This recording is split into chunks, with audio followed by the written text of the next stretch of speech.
Andy, you mentioned earlier, everybody's got a smartphone. People play on that smartphone all the time. And they're texting, they're, talking, and I guess they're doing social media.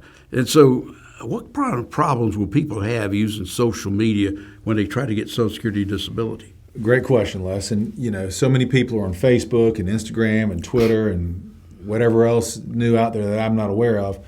But whatever you put on your social media website, this is what we tell, my wife and I tell my kids this. Whatever you put out there, it's there forever. And so Social Security has a fraud unit.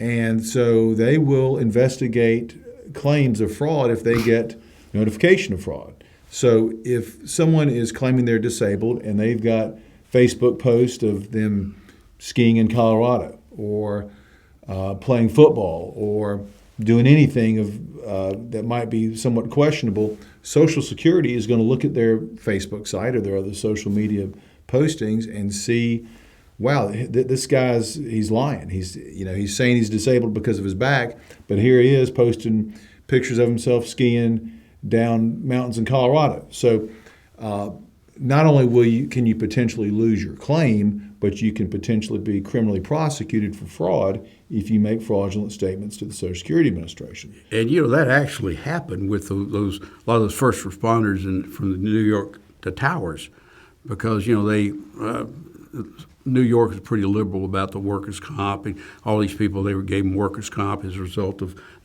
exposure to breathing and smoke and all that crap from the collapse of the towers.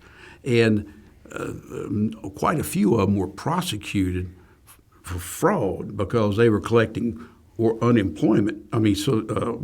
comp benefits, saying they were unable to work, and they were posting on social media, like as you mentioned, skiing in Colorado. They were having a great time. Mm-hmm. And so somebody said, wait a minute, you're cheating the system, you're committing fraud. And they prosecuted them.